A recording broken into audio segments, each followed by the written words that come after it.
దేవుని నామానికి మహిమ కలుగును గాక. ప్రియ దైవ జనాంగమా, దేవుని వాక్యాన్ని ధ్యానించుకుందాం.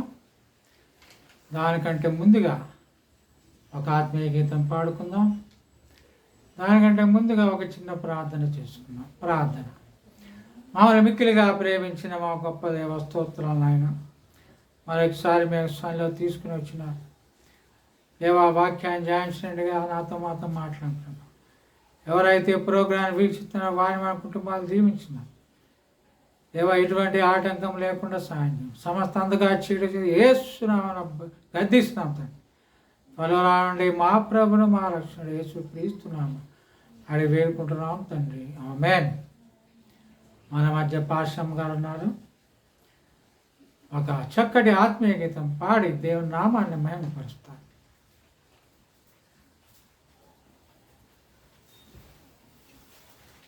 సోదరుడా పాప క్షమకై వేడు మా ప్రభు యేసుని. సోదరుడా పాప క్షమకై వేడు మా ప్రభు యేసుని. యేసుని రాజ్యము సమయము వచ్చెను. యేసుని రాజ్యము సమయము వచ్చెను.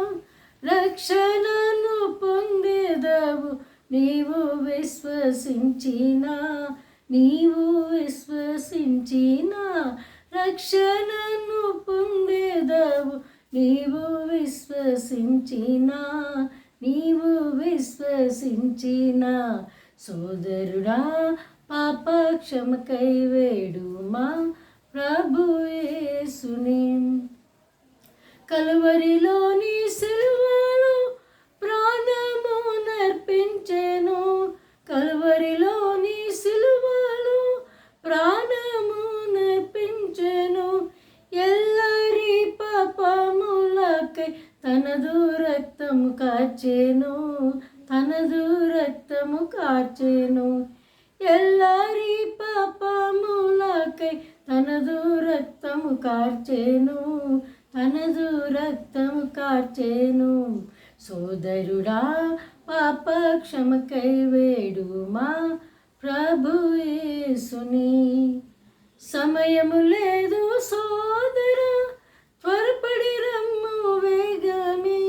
సమయము లేదు సోదరా త్వరపడి రమ్ము వేగమే. సువార్తను విశ్వసించి రక్షణను పొందుము. రక్షణను పొందుము. సువార్తను విశ్వసించి రక్షణను పొందుము. రక్షణను పొందుము. సోదరుడా అపక్షమకై వేడు మా ప్రభు యేసుని. సోదరుడా పాప క్షమకై వేడు మా ప్రభు యేసుని. పాప సాగరమునందు ఎంత కాలముందు. పాప సాగరమునందు ఎంత కాలముందు. పాప సాగరము నుండి యేసు ప్రభు విడిపించును. యేసు ప్రభు విడిపించును. పాప సాగరము నుండి యేసు ప్రభు విడిపించును. యేసు ప్రభు విడిపించును. సోదరుడా పాప క్షమకై వేడు మా ప్రభు యేసుని.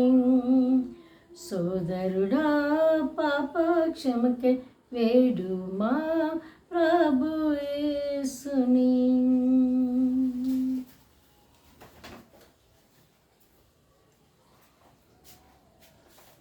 చక్కటి ఆత్మీయ గీతం పాడినటువంటి పాశం గారికి నా హృదయపూర్వక వందనాలు చెప్పుకుంటున్నాను. దేవుని వాక్యాన్ని ధ్యానించుకుందాం. ఈ దిన వాక్య ధ్యాన నిమిత్తమై యెషయా గ్రంథము 54వ అధ్యాయం.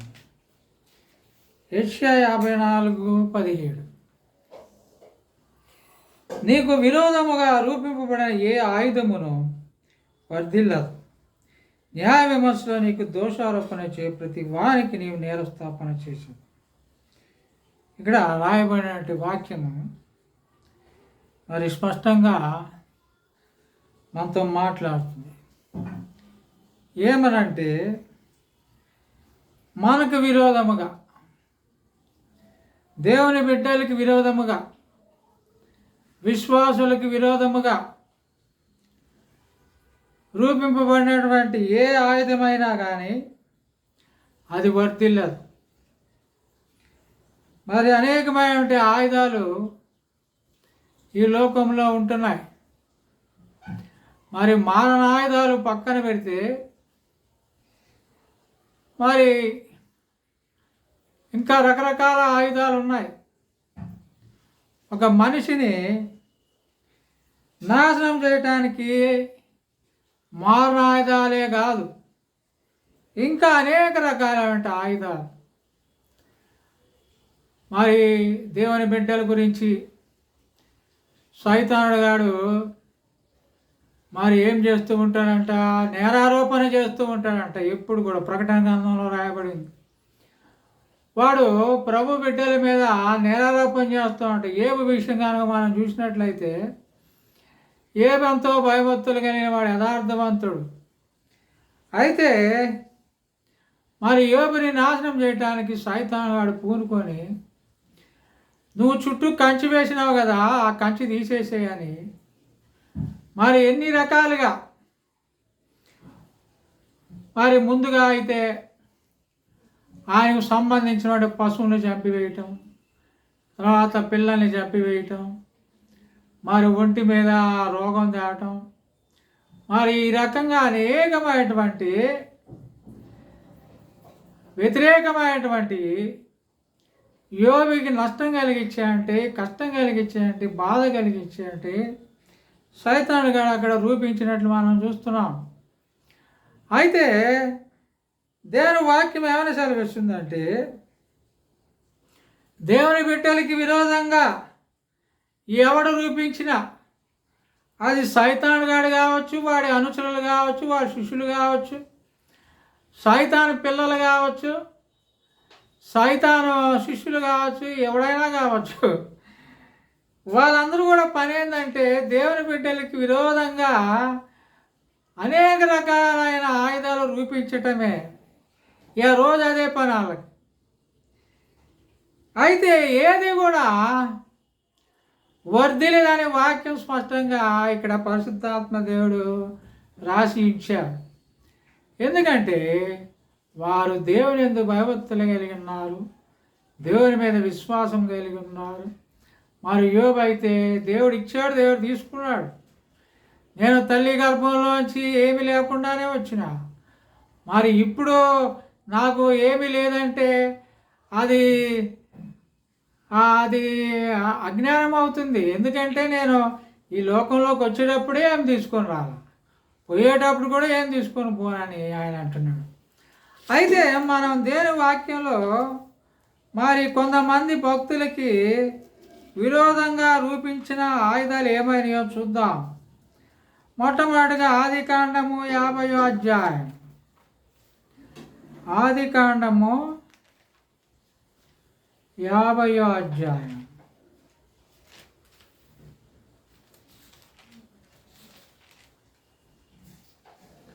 20వ వచనం. మీరు నాకు కీడు చేయని ఉద్దేశించితిరి, కానీ నేటి దినమున జరుగుచున్నట్లు అనగా బహు ప్రజలను బ్రతికించినట్టుగా అది మేలుకే దేవుడు ఉద్దేశించెను. ఇక్కడ మొట్టమొదట భక్తుడు యోసేపు గురించి మనం చూసినట్లయితే, ఆయనకు విరోధంగా వాళ్ళ అన్నలే లేచినారు. ఈ కలలు కనేవాడు వస్తున్నాడు.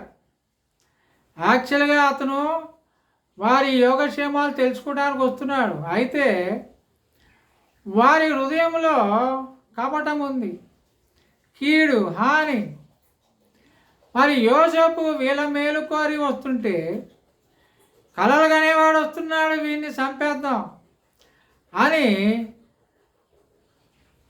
విరోధంగా అన్నలందరూ లేచినారు. అయితే మరి పెద్దవాడైనటువంటి రూబేను మనం మన సోదరిని చంపవద్దు, గోతులే వేద్దాం అని అప్పటికప్పుడు గోతులో వేయటానికి ఒప్పుకున్నాడు. కానీ తర్వాత గోతులోంచి తీయటానికి ఆయన అనుకున్నాడు రూబేన్. అయితే ఆయన ఎక్కడికో వెళ్ళి వచ్చేసరికి గోతులో లేడు. మరి అప్పుడు యూదా కూడా ఏమన్నా అంటే ఇక్కడ ఇష్మాయిలీలు వస్తున్నారు, నిజాన్ని వాళ్ళకి అమ్మేద్దాం అని ఈ రూబేను యూదా హాని తలపడకుండా, హాని చేయకుండా కాపాడాడు. కాబట్టి మిగతా అన్నలందరూ కూడా హాని చేయాలనుకున్నప్పుడు దేవుడు వీరిద్దరి ద్వారా మరి అక్కడ యోసేపుని రక్షించినట్లు చూస్తున్నాం. కాబట్టి దేవుడు మనకి ఎవరినో ఒకరిని కాపాడటానికి మనకి దూతలుగా పెడుతూ ఉంటాడు. ఎవరు లేకపోతే దూతలే వచ్చి మనల్ని కాపాడుతాడు. కాబట్టి ఈ లోకంలో మనం ఎవరికి భయపడాల్సిన అవసరం లేదు.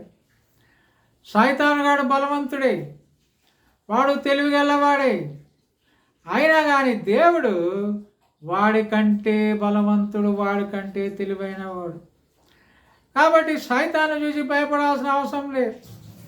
సైతాన్ని వెంబడించేవాడిని చూసి భయపడాల్సిన అవసరం లేదు. మరి లోకస్తుని చూసి భయపడాల్సిన అవసరం లేదు. వారు అనేకమైనటువంటి కార్యక్రమాలు రూపించేస్తూ ఉంటారు. అయితే అన్నీ కూడా మనం పట్టించుకోవాల్సిన అవసరం లేదు. మరి ఇక్కడ యోసేపు ఏమంటున్నాడంటే, మీరు నాకు కీడు చేయని ఉద్దేశించితిరి, కానీ మేలుకే దేవుడు ఉద్దేశించాడు. మరి లోకస్తులు, దేవుని ఎరగని వారు, సైతాను సంబంధులు, దుష్టులు మనకి కీడు చేయాలని ఉద్దేశిస్తారు. కానీ దేవుడు చూస్తూ ఊరుకోడు. ఆయన దాన్ని మేలుకై మార్చేవాడుగా ఉంటాడు. ఆయన అనంత జ్ఞాని అయిన దేవుడు ప్రతి పరిస్థితిని కూడా మనకి అనుకూలంగా మార్చే దేవుడు.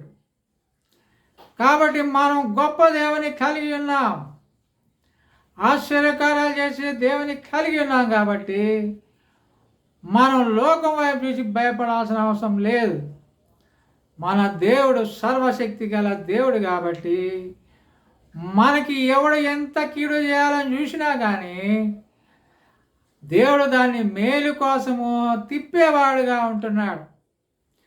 మరి ఇక్కడ యోసేపు ప్రపంచంలో అన్ని దేశాల వారికి ఆహారాన్ని మరి పంచిపెట్టేవాడుగా మనం చూస్తున్నాం ఇక్కడ. మరి అదేవిధంగా రెండో పాయింట్, ఇక్కడ రెండో భక్తుడు, మరి మొదటి భక్తుడు యోసేపు, రెండో భక్తుడు దావీదు.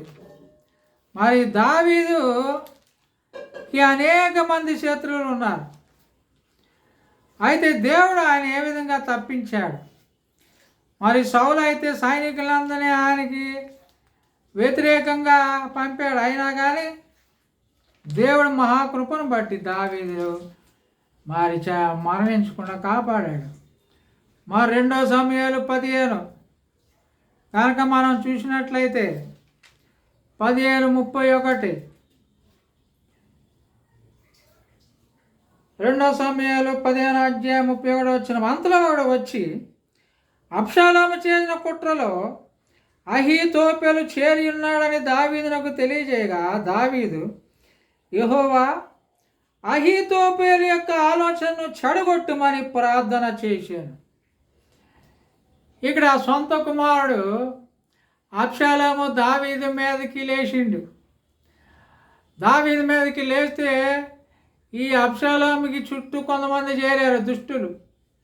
వారందరూ కూడా దావీదుని ఏ విధంగానైనా సంహరించాలి, ఎట్లయినా ఓడగొట్టాలి అని కొంతమంది చేరారు. అందులో అహీతోపెలు ఒకడు. అహీతోపెలు ఒక ఆలోచన చెప్పాడంటే అది ఖచ్చితంగా జరుగుద్ది. మరి అటువంటి అహీతోపెలు అబ్షాలోము దగ్గర చేరాడు. అటువంటి పరిస్థితుల్లో దావీదు చేసిన ఒక మంచి పని ఏంటంటే ప్రార్థన చేశాడు. మనకు కూడా అనేక మంది వ్యతిరేకమైన ఆలోచనలు చెప్పేవాళ్ళు ఉంటారు. అటువంటప్పుడు మనం భయపడాల్సిన అవసరం లేదు. మనం ప్రార్థన చేస్తే దేవుడు ఆలకిస్తాడు. మరి ఇక్కడ దావీదు ఏమైనా ప్రార్థన చేసిందంటే అహితోపేల ఆలోచన చెడగొట్టాలి దేవా, వాడి ఆలోచన చెడగొట్టండి దేవా అని ప్రార్థన చేసినప్పుడు మరి హూషై రూపంలో హూషై ఏం చెప్తాడో విందాం అని అబ్షాలోము హూషైని అడిగినప్పుడు హూషై దావీదు మనిషి. హూషై ఏమని చెప్పిండంటే అట్లా కాదు, అహితోపేలు మంచి ఆలోచన కానీ ఈ సమయంలో వాడి ఆలోచన మంచిది కాదు. అహితోపేల ఆలోచన ఈ సమయంలో మనం అనుసరించాల్సిన అవసరం లేదు. ఎందుకంటే మీ డాడీ, మీ తండ్రి చాలా బలవంతుడు, సింహం లాంటి వాడు, ఆయనతో మనం యుద్ధం ఏమి చేయగలం అని అహితోపేలు చెప్పిన ఆలోచనని చెడగొట్టారు. అహితోపేలు ఏమని చెప్పిండంటే నేను 12,000 మంది సైనికుల్ని తీసుకెళ్ళి దావీదుని నేను ఓడగొడతా, ఆయనతో ఉన్న వాళ్ళందరినీ నేను చెదరగొడతా అని చెప్పిండు. నిజంగా ఆ విధంగా చేస్తే దావీదు ఒంటరివాడు అయిపోయేవాడు. అయితే హూషై ఏం చేసిందంటే అట్లా కాదు, నువ్వు 12,000 మంది కాదు కదా, 8,000 మంది వచ్చినా దావీదుతో ఉన్న వాళ్ళు చాలా బలాఢ్యులు, వాళ్ళు చాలా కోపంతో ఉన్నారు కాబట్టి 12,000 మందినే కాదు అంతకంటే ఎక్కువ మందిని కూడా ఓడగొట్టగలరు, కాబట్టి ఆ విధంగా చేయొద్దని హూషై చెప్పేసరికి అబ్షాలోము ఏమన్నాడంటే అవునవును కరెక్టే, అహితోపేలు చెప్పిన ఆలోచన రాంగ్ అని ఆయన ఆలోచన వినలేదు. అప్పుడు అహితోపేలు వెళ్ళి ఉరి పెట్టుకొని చచ్చిపోయిందంట. వాళ్ళ ఇంటికి వెళ్ళి వాళ్ళ ఊరు వెళ్ళి వాళ్ళ ఇంట్లో ఉరి పెట్టుకొని చచ్చిపోయాడు. అట్లానే దేవుని బిడ్డలకి, విశ్వాసులకి విరోధంగా అనేకమైన ఆలోచనలు చెప్పే దుష్టులు ఉంటారు, దుర్మార్గులు ఉంటారు. మనం వీడి గురించి చెడు ప్రచారం చేద్దాం, మనం వీడి గురించి పుకార్లు పుట్టిద్దాం, వీడి మీద నిందలు వేద్దాం అని ఈ దుష్టులు ఆలోచన చెప్తారు. కానీ వాళ్ళ నిందలు పని చేయవు, వాళ్ళ పుకార్లు పనిచేయవు, వాళ్ళు చెడ్డ ప్రచారం పనిచేయదు.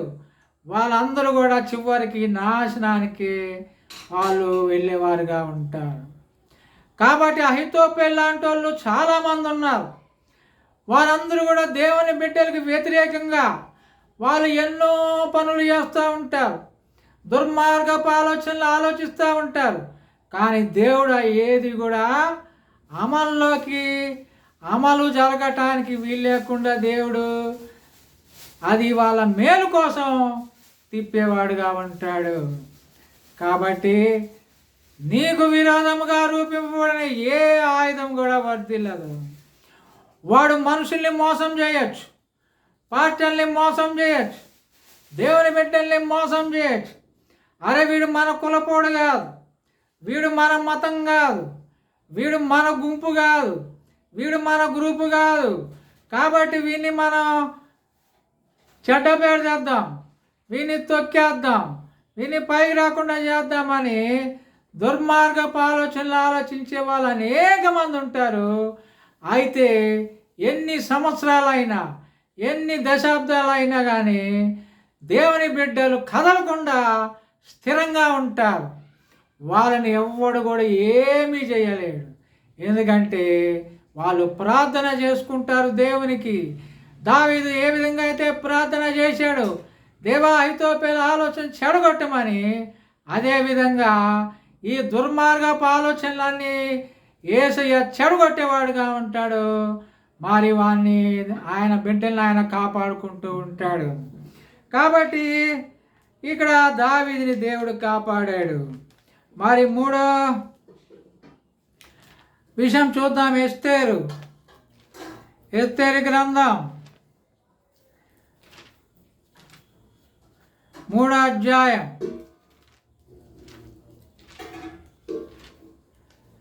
ఎస్తేరు గ్రంథం 3వ అధ్యాయం 6వ వచనం. మొర్దెకై ప్రాణము మాత్రం తీయట స్వల్ప కార్యమని ఎంచి మొర్దెకై యొక్క జనులు ఎవరైనది తెలుసుకొని అహష్వేరోషు యొక్క రాజ్యమందంత నుండి మొర్దెకై స్వజనులకు యూదులనందరినీ సంహరించుటకు ఆలోచించెను. ఇక్కడ ఒక దుష్టుడు ఉన్నాడు, హామాన్ అనేవాడు. వీడు మొర్దెకై అనే ఆయన్ని, మొర్దెకై సంబంధించిన వారందరినీ అంటే యూదులందరినీ సంహరించాలని ఒక ఆలోచన చేసినాడు. అంటే అహీతోపెలు ఏ విధంగా అయితే ఆలోచన చేసిండో, యోసేపు అన్నలైతే ఏ విధంగా ఆలోచన చేసిండో, ఇక్కడ హామాన్ అనేవాడు ఈ మొర్దెకై అనేవాడు నాకు నమస్కారం పెట్టట్లేదు, వీడు నాకు సలాం కొట్టట్లేదు, వీడు నాకు గుడ్ మార్నింగ్ చెప్పట్లేదు, వీడు నాకంటే గొప్పోడా, వీడు గేటు దగ్గర వాచ్మెన్ లాగా ఉండేవాడు, ఒక వాచ్మ్యాన్కి ఇంత పొగరా, వీడినే కాదు వీడికి సంబంధించిన వాళ్ళందరినీ చంపేస్తా అని వాడు ఆలోచన చేసిండు.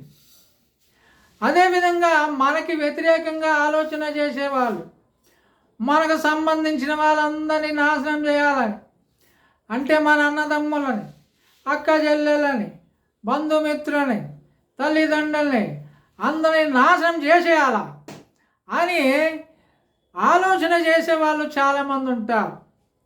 అయితే మరి ఇక్కడ ఏమైందంటే, ఈ యొక్క హామాను ఒక ఉర్రి కొయ్య తయారు చేశాడు.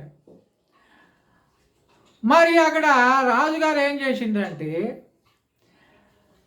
అహష్వేరోషు ఆయన ఏం చేసిండంటే, నిద్ర పట్టకపోతే ఆ రాజు యొక్క సమాచార గ్రంథం తీసుకొని రండి అని ఆ సమాచార గ్రంథం చదువుతుంటే, ఆయన్ని చంపాలని కుట్ర పడిన వాళ్ళని చంపకుండా కాపాడాడు మొర్దెకై.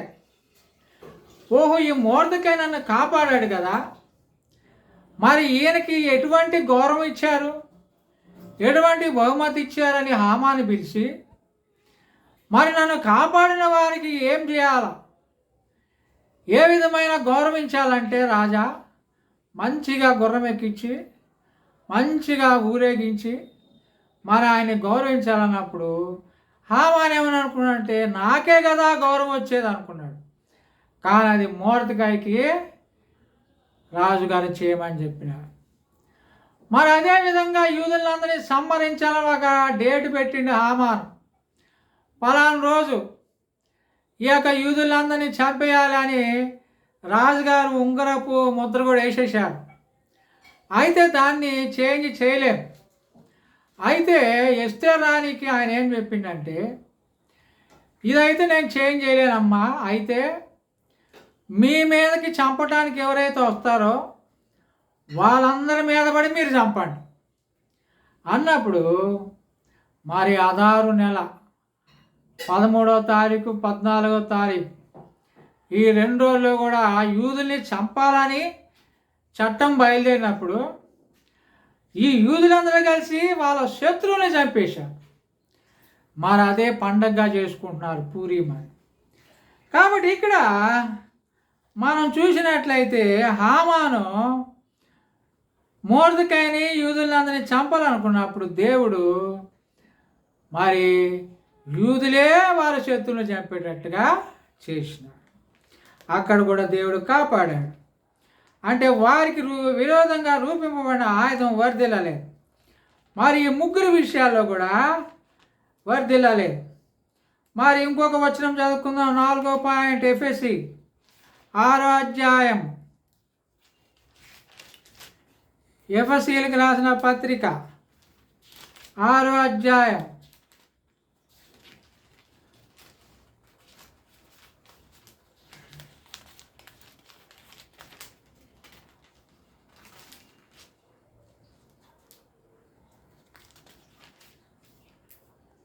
16. ఇవన్నీయుగాక విశ్వాసమును డాలు పట్టుకొనిడి, దానితో మీరు దుష్టుని అగ్ని బాణములన్నిటినీ ఆర్పుటకు శక్తిమంతులవుదురు. ఇక్కడ దుష్టుడు అగ్ని బాణాలు వేస్తాడంట. మరి బాణం వేస్తే గుచ్చుకుంటే చచ్చిపోతారు. ఆ బాణం చివరిలో మంట పెట్టి ఆ బాణం కనుక వదిలారంటే వాడు సాటమే కాకుండా ఆ మంట అంటుకొని మంటలో మాడి మసైపోతాడు. కాబట్టి దుష్టుడు అనేవాడు మామూలు బాణాలు వేయడంట, అగ్ని బాణాలు వేస్తూ ఉంటాడు. ఎవరి మీదకి? దేవుని బిడ్డల మీదకి, విశ్వాసుల మీదకి. ఎందుకంటే వీడు యేసుప్రభువుని నమ్ముకున్నాడు. యేసుప్రభు వీడిని ఎట్ట రక్షిస్తాడో చూద్దాం. యేసుప్రభు రౌడీల నుంచి ఎట్ట రక్షిస్తారో చూద్దాం. ఈ గుండగాల నుంచి ఎట్ట రక్షిస్తారో చూద్దాం. మేమందరం 10 మంది గుండగాలం వెళ్తున్నాం. 10 మంది గుండగాలం మీ మీదకి వస్తాం.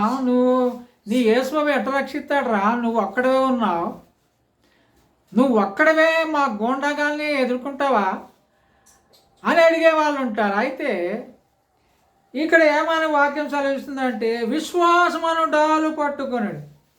మనం దేవుని మీద విశ్వాసం ఉంచినప్పుడు దేవుడు అద్భుత కార్యాలు చేస్తాడు. 10 మంది గుండగాలు కాదు కదా, నీ పక్కన 1000 మంది పడినా, నీ కుడి పక్కన 10,000 మంది కూలినా ఏ అపాయం రాదని వాక్యం సెలవిస్తుంది. మరి 10 మంది గుండగాలు ఏం చేస్తారు? 10,000 మందే ఏం చేయలేకపోయినప్పుడు నీ గుండగాలు ఏం చేస్తారు? కాబట్టి మనం విశ్వాసం కలిగి ఉండాలి. ఇక్కడ దుష్టుడు మామూలు బాణాలు వేయడు. బాణాలు ఎందుకు వేస్తాడంటే సావటానికే వేస్తాం, మనిషిని చంపటానికే వేస్తాం. కాబట్టి సైతానుగాడు వాడు దోచుకునేవాడు, హత్య చేసేవాడు. కాబట్టి ఎవరిని అట్ట చంపుదాం, దేవుని బిడ్డని చంపుదామని అనుకుంటాడు. వాడు మంచిగా ఉంటే వాడికి ఇష్టంలా, వాడు మంచి బట్టలు వేసుకోవడం ఇష్టంలా, వాడు అభివృద్ధిలోనికి రావడం ఇష్టంలా, వాడు డబ్బు సంపాదించడం ఇష్టంలా, వాడికి ఉద్యోగం ఎట్ట పీకేయాలి, వాడికి బట్టలు ఎట్ట చించేయాలి, వాడిని ఎలాగ తొక్కాలని అనుకుంటూ ఉంటారు. అయితే మనం దేవుని మీద విశ్వాసం ఉంచినప్పుడు దేవుడు నిన్ను ఎంత తొక్కాలనుకుంటే అంత పైకి వెళ్తావు. ఒక బంతిని ఎంత గట్టిగా కొడితే అంత పైకి వెళ్తుంది. కాబట్టి బట్టల్లో దేవుడు నీకు సమృద్ధిగా ఇస్తూ ఉంటాడు, డబ్బులు దేవుడు నీకు సమృద్ధిగా ఇస్తూ ఉంటాడు, దేవుడు నీకు అన్ని సమృద్ధిగా ఇస్తూ ఉంటాడు. ఎందుకంటే నా రాజ్యం నా నీతిని వేడుకు నేను అన్నీ అనుగ్రహిస్తా ఉన్నాడు. కాబట్టి అన్నీ అనుగ్రహించే దేవుడు మనకున్నప్పుడు మనం ఎవరికి భయపడాల్సిన అవసరం లేదు.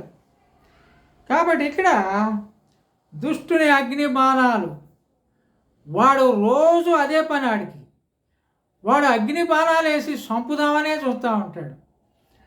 మరి వాడు ఎంత ప్రయత్నం చేసినా కానీ మనం విశ్వాసం కోల్పోవద్దు.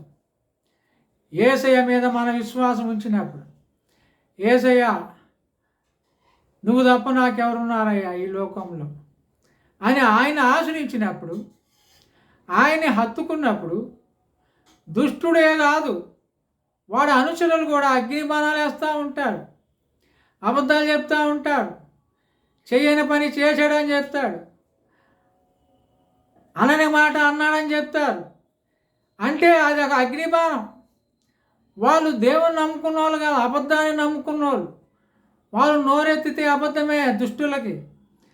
వాళ్ళు దేవునికి బదులుగా అబద్ధాన్ని నమ్ముకున్నారు కాబట్టి ప్రతి నిమిషం అబద్ధాలే చెప్తూ ఉంటారు. కానీ వాడు ఎన్ని అబద్ధాలు చెప్పినా దేవుని బిడ్డల్ని దేవుడు కాపాడుతూ ఉంటాడు. కాబట్టి మనం ఆయన మీద విశ్వాసం ఉంచి ఆయనకి ప్రార్థన చేసుకుంటూ ఆయన మీద ఆధారపడుతూ ప్రభువుని హత్తుకుంటే, ఎందుకంటే దేవుడు గొప్పవాడు అన్న విషయం వీళ్ళకి తెలియదు. యేసుబాబు ఏం చేస్తాడు? యేసుబాబు సిలువలోనే ఆయన రక్షించుకోలేకపోయాడు, వీళ్ళని రక్షిస్తాడా అని అనుకుంటారు వాళ్ళు. కానీ మీలో ఉన్నవాడు లోకంలో ఉన్నవాడు కంటే గొప్పవాడు. ఆయన ఎర్ర సముద్రాన్ని పాలు చేసిండు, చనిపోయిన వారిని లేపినాడు, అనేకమైన జబ్బు గల వారికి ఆరోగ్యం ఇచ్చినాడు. ఆయన అద్భుత కార్యాలు చేసిన దేవుడు, ఆశ్చర్యకార్యాలు చేసిన దేవుడు. ఆయన గొప్పతనం తెలియని వాళ్ళు యేసు బాబు ఏం చేస్తాడని అనుకుంటారు, కానీ మన దేవుడు గొప్పవాడని మనకి తెలుసు. కాబట్టి మనకి విరోధంగా ఏ ఆయుధం రూపించినా, ఎవడు రూపించినా అది వర్ధిల్లదు. మరి మనం దేవుని గట్టిగా పట్టుకొని ముందుకు పోదాం. దేవుడి వాక్యాన్ని నీరు కట్టి ఫలింపజేయను గాక. ఆమేన్.